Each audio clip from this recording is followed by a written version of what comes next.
Hi everyone, this presentation is a critical review of an educational leader in an early childhood education and care setting.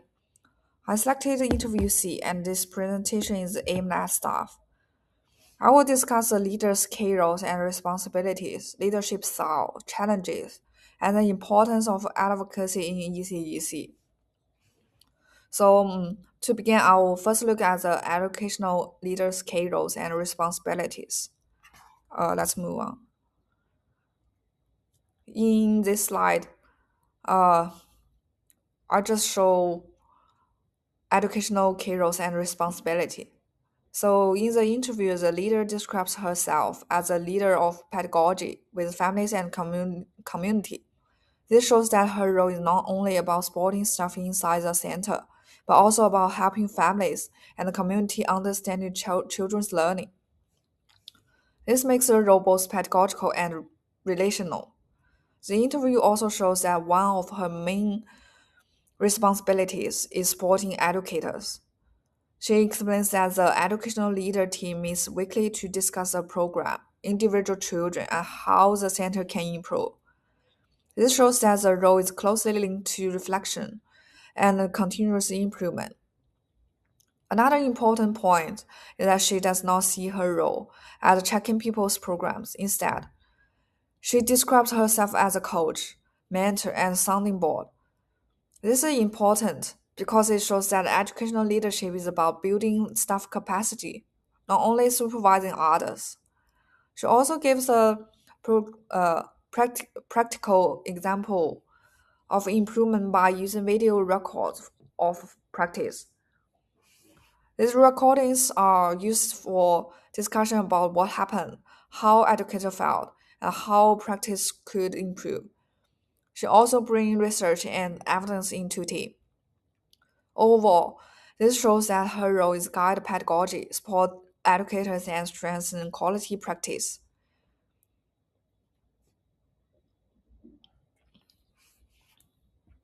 And in this slide, I will discuss the leadership style evident in interview C and why it is effective in ECEC. The leadership style in this interview is collaborative and distributed leadership. The leader directly says that the center uses a collaborative and distributive approach. This is shown through shared vision, teamwork, and strong relationships across the center. A key feature of this style is that leadership is shared according to people's strengths.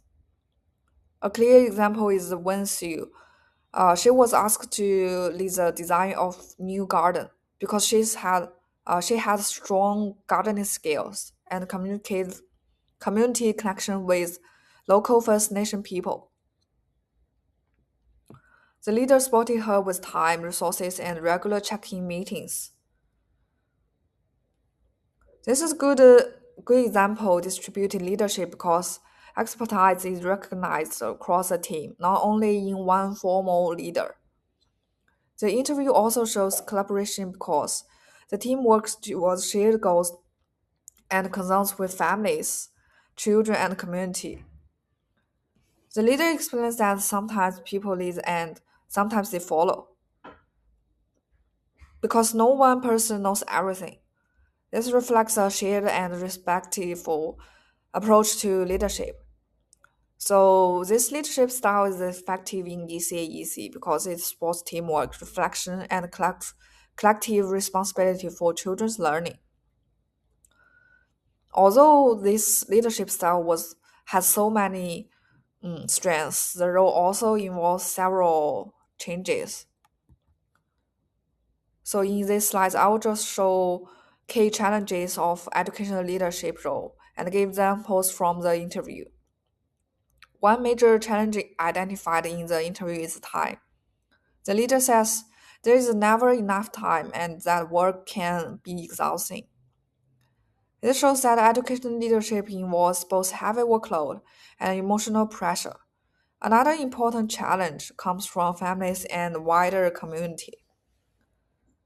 The leader explains that some families and school staff want approach that do not align with center's philosophy, such as the phonic approach. This creates tension because the leader needs to maintain professional relationship while also protecting service, educational values. The team responds to these challenges by gathering evidence, building a clear shared vision, and communicating consistent messages about their beliefs and practice. This is important because it shows that leadership is not only about solving problems in moment, but also about prepare clear and evidence-based responses. The interview shows that educational leadership is demanding because it requires resilience, strong communication, and professional evidence. I think this challenge is connected close to advocacy, which is another major theme in the interview. Advocacy is a strong theme in interview C. The leader explains that part of her role is helping families and the community understand what children are learning and recognize that early childhood practice is educational and not just play. This is a strong example of advocacy because it challenges a common misunderstanding about ECEC. The interview also shows that she advocates for professional recognition of educators. She explains that educators need to communicate with their teaching clearly, so they are recognized as educational professionals. This means advocacy is not only about children, but also about professional status of ECEC. So another example I think is that she supports evidence-based practice. When families or schools expected something different, the team does not only rely on opinion. Instead, they use evidence and clear explanations to support their philosophy and decisions.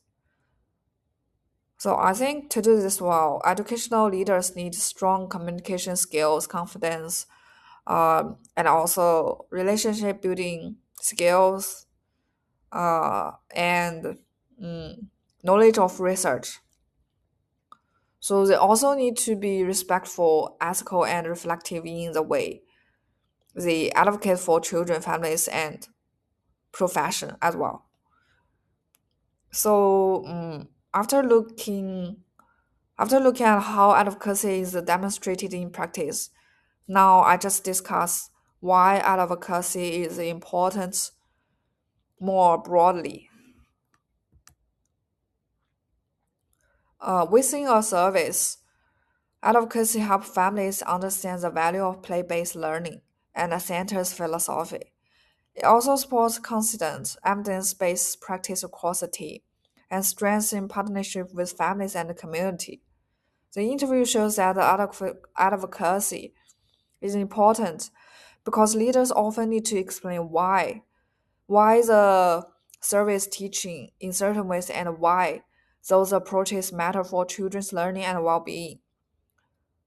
This helps protect quality practice within the center. In broader ECEC sector, advocacy is also important because it challenges the idea that early childhood education is just play or care. Instead, I think it promotes recognition of educators as professionals and supports children's rights to high quality learning opportunities. So overall, advocacy is a core part of educational leadership because it improves understanding, protects the professional practice, and supports better outcomes of children. So finally, I'll just summarize today's uh, presentation. Interview C just presents educational leadership as a relational and highly important role in ECEC. The leader supports pedagogy, mentors, educators, builds shared vision, and bring evidence into practice. It shows that the collaborative and distributed leadership are effective because they promote teamwork and shared responsibility. And the role involves challenges such as limited time, emotional pressure, and conflicting expectations from families and community. So finally, The interview highlights that the advocacy is central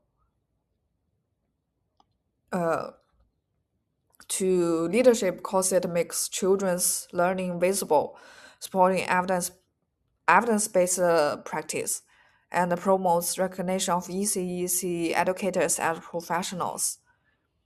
This is today's presentation. Thank you all.